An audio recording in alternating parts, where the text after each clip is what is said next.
കേരളത്തിൽ ലഹരി മാഫിയ പിടിമുറുക്കുന്നു. ലഹരിനെ തുരത്താൻ വേണ്ടിയിട്ട് ഇവിടെ കക്ഷി രാഷ്ട്രീയ ഭേദന്യേ പല ടൈപ്പ് പരിപാടികൾ പ്ലാൻ ചെയ്യുന്നുണ്ട്. ബൈ ദ ബൈ, ഇന്നും കഞ്ചാവ് ശേഖരം പിടികൂടിയിട്ടുണ്ട്, അതും കോളേജ് ഹോസ്റ്റലിൽ നിന്ന്. കൂരായണം എന്ന് അവതരിപ്പിക്കുന്ന കഥയുടെ പേര് ഹോസ്റ്റലിൽ കഞ്ചാവ് വേട്ട.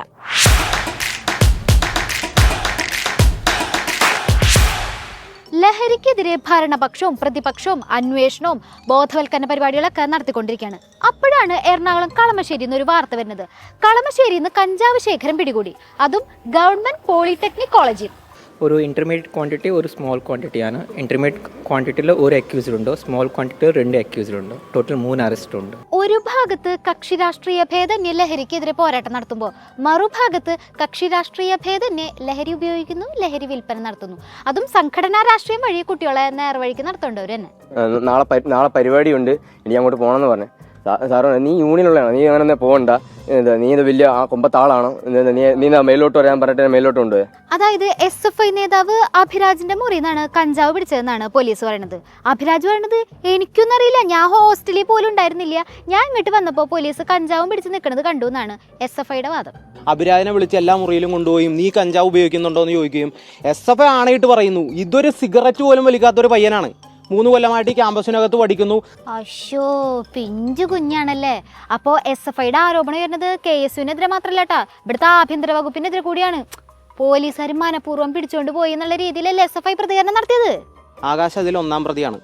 ആ കേസിന്റെ ഭാഗമായിട്ട് പോലീസിന് കൃത്യമായിട്ട് ആകാശ് മൊഴി കൊടുത്തിട്ടുണ്ട്. ആദിലും അനന്തും എന്ന് പറയുന്ന KSU പ്രവർത്തകരായിട്ടുള്ളവർ, KSUവിന്റെ ആർട്സ് ക്ലബ് സെക്രട്ടറി ആയിട്ട് മത്സരിച്ചിട്ടുള്ള ആളുകളാണ് ഈ സാധനം ക്യാമ്പസിൻ്റെ അകത്ത് കൊണ്ടുവന്നിട്ടുള്ളത്. ഇത് ക്യാമ്പസിനകത്തും പുറത്തുമായിട്ട് സെല്ല് ചെയ്യുന്നതിന് വേണ്ടിയിട്ട്, സപ്ലൈ ചെയ്യുന്നതിന് വേണ്ടിയിട്ടാണ് കൊണ്ടുവന്നിട്ടുള്ളത്. അല്ലാതെ 2 കിലോ ഒരുമിച്ച് വാങ്ങി വെക്കേണ്ട മറ്റൊരാവശ്യമില്ല. അപ്പൊ KSU വരട്ടെ. പോളിടെക്നിക് കോളേജിൽ നിന്ന് കഞ്ചാവ് പിടിച്ചതിൽ SFI മാത്രമല്ല KSU നേതാവും ഉൾപ്പെട്ടിട്ടുണ്ടെന്ന് ആരോപണം ഉണ്ടല്ലോ. ആഹാ, ആ കാര്യത്തിൽ മാത്രം രണ്ടു കൂട്ടരും എന്തൊരു ഒത്തൊരുമയാണ്. കളമശ്ശേരി പോളിടെക്നിക്കിൽ പരിശോധന നടത്തിയപ്പോൾ അതിൽ യൂണിയൻ ഭാരവാഹികളെ SFI നേതാക്കളും അടക്കമുള്ള ആളുകളാണ് അതിൻ്റെ അകത്ത് അപ്പെട്ടിരിക്കുന്നത്. സംസ്ഥാന വ്യാപകമായി ഹോസ്റ്റലുകളിൽ, കോളേജുകളിൽ ലഹരി മരുന്ന് വിപണനത്തിന്റെ കണ്ണിയായി SFI മാറിയിരിക്കുകയാണ്. കേരളത്തിലെ പ്രതിപക്ഷ നേതാവ് കേരളത്തിലെ ഒരു ബ്ലോക്ക് കോൺഗ്രസ് കമ്മിറ്റിയുടെ പ്രസിഡന്റിന്റെ നിലവാരം പോലും കാണിക്കുന്നില്ല. എന്തും വിളിച്ചു പറയാം എന്ന നിലയിലേക്ക് കാര്യങ്ങൾ മാറിയിരിക്കുന്നു. അല്ല സതീശേട്ടാ, ഈ കഞ്ചാവ് പിടിച്ചതിലെ KSU പ്രവർത്തകൻ ആകാശ് ഉണ്ട് എന്ന് പറയുന്നുണ്ടല്ലോ. ആകാശിനെ പോലീസ് റിമാൻഡ് ചെയ്തിട്ടുണ്ട്. ആ കാര്യത്തിൽ സതീശേട്ടന് എന്തൊരു അഭിപ്രായം?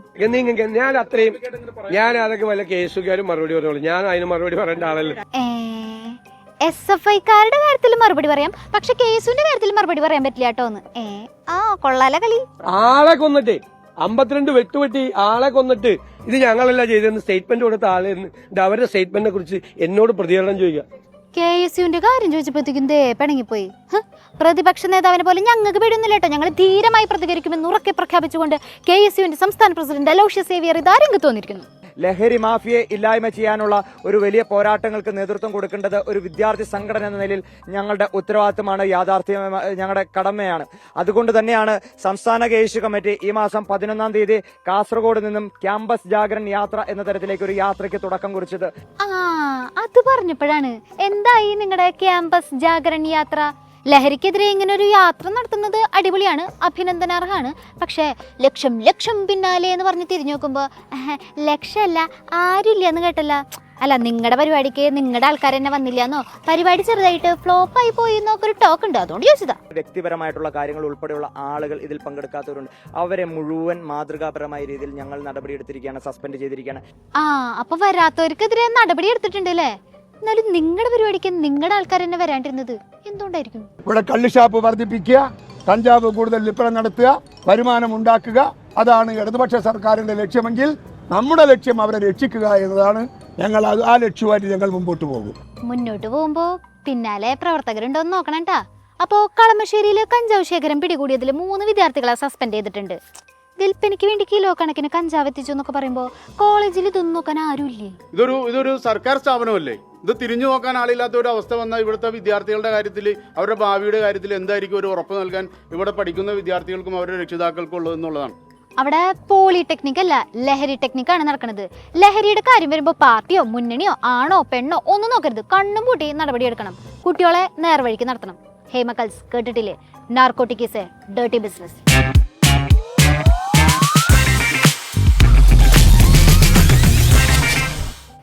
ചില സ്ത്രീകൾ വളരെ സന്തോഷത്തോടെ ആറ്റുകാല് പൊങ്കാലിട്ടു. പക്ഷെ സങ്കടത്തോടെ പൊങ്കാലിട്ടവരും അവിടെയുണ്ട്. നമ്മുടെ ആശാ വർക്കേഴ്സ്.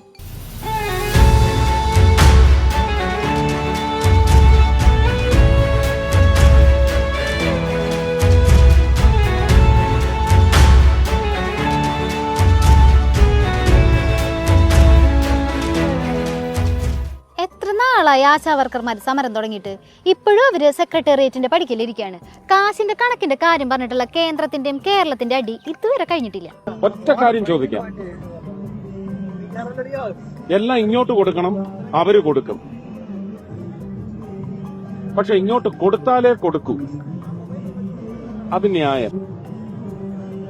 കൊടുക്കാനുള്ളത് കൊടുത്തു, ഇനി കിട്ടാനുണ്ടെങ്കിൽ കണക്ക് തരൂ, തരാം, കണക്ക് കൊടുക്കില്ല, അതും അവരുടെ ന്യായം. ഇനി ഇതെല്ലാം അവിടെ നിന്നുണ്ടെങ്കിലേ ഉള്ളൂ. പക്ഷെ അവരെ പണിയിൽ നിന്ന് പറഞ്ഞയക്കണമെങ്കിൽ അത് ഞങ്ങൾ തീരുമാനിക്കും. അത് എവിടുത്തെ ന്യായമാണ്? അത് ഇവിടത്തെ ന്യായം. ഇത് കേരളാണ്. ഇവിടെ ഇങ്ങനെയാണെന്ന് അറിഞ്ഞൂടെ? സമരം തുടങ്ങിയപ്പോ തന്നെ സർക്കാർ കേസെടുത്ത് പേടിപ്പിക്കാൻ നോക്കിയതല്ലേ? അപ്പൊ അവര് പേടിച്ചില്ല. അപ്പൊ പിന്നെ ഇങ്ങനെയൊക്കെ ഉണ്ടാവും. ആശമാരുടെ വിഷയത്തിൽ ഞാൻ തുടക്കം മുതൽ പറഞ്ഞതുപോലെ സർക്കാരിന് അതിൽ ആശമാർക്കൊപ്പമുള്ള അവരോട് അനുഭാവപൂർണമായിട്ടുള്ള നിലപാട് തന്നെയാണ്. അപ്പോൾ അത് ആ നിലയിൽ തന്നെ മുന്നോട്ട് പോകണം എന്ന് തന്നെയാണ് സർക്കാർ ആഗ്രഹിക്കുന്നത്. ഇപ്പൊ അവരുടെ ആവശ്യങ്ങളോടൊരു എതിർ നിലപാടില്ല സർക്കാരിന്. ഇത് തന്നെയാണല്ലോ തുടക്കം തൊട്ട് പറയണത്. അവരെ കുറെ അധിക്ഷേപിച്ച് സംസാരിച്ചു എന്നല്ലാണ്ട് സർക്കാർ ഇതിൽ പ്രത്യേകിച്ചൊന്നും ചെയ്തിട്ടില്ലല്ലോ. ഈ ഉന്നയിക്കുന്ന വേതനം ഇനിയും ഉയർത്തണം എന്ന് തന്നെയാണ് സർക്കാരിന്റെ നിലപാട്. അതുകൊണ്ട് ഈ സമരത്തിൽ നിന്ന് പിൻവാങ്ങണമെന്ന് ഞാൻ അഭ്യർത്ഥിച്ചിരുന്നു. നല്ല നിലയിൽ തന്നെ ആശമാരുടെ ആവശ്യങ്ങളോട് അതിനോട് പ്രതികരിക്കുന്ന സർക്കാരാണ് കേരളത്തിലേത്. അവരുടെ DNA-യിലെങ്കിലും ഇത്തിരി ലജ്ജ വേണം, അത്രേ ഉള്ളൂ. അത് എല്ലാ നിലയിലും നോക്കിയാലും മനസ്സിലാവും. ഞാനത് സഭയ്ക്കുള്ളിൽ പറഞ്ഞിട്ടുണ്ട്. ബൈ ദ ബൈ, കേന്ദ്രത്തിന്റെ കാര്യമൊന്നും പറഞ്ഞില്ലല്ലോ. ആശമാരുടെ വേതനം വർദ്ധിപ്പിക്കാം എന്ന് പറഞ്ഞത് സ്വാഗതാർഹമാണ്. എന്നാലും ഇനിയും അവിടുന്ന് കാശ് കിട്ടാണ്ടല്ലോ. സംവിധാനം എന്താണെന്ന് പഠിക്കൂ, കോഓപ്പറേറ്റീവ് ഫെഡറലിസം എന്താണെന്ന് പഠിക്കൂ. കലിപ്പ് കലിപ്പ്. ഇഷ്ടപ്പെടാത്ത ചോദ്യം ചോദിച്ചാ നകുലൻ ഗംഗയായിട്ട് മാറുന്നറിയാലോ.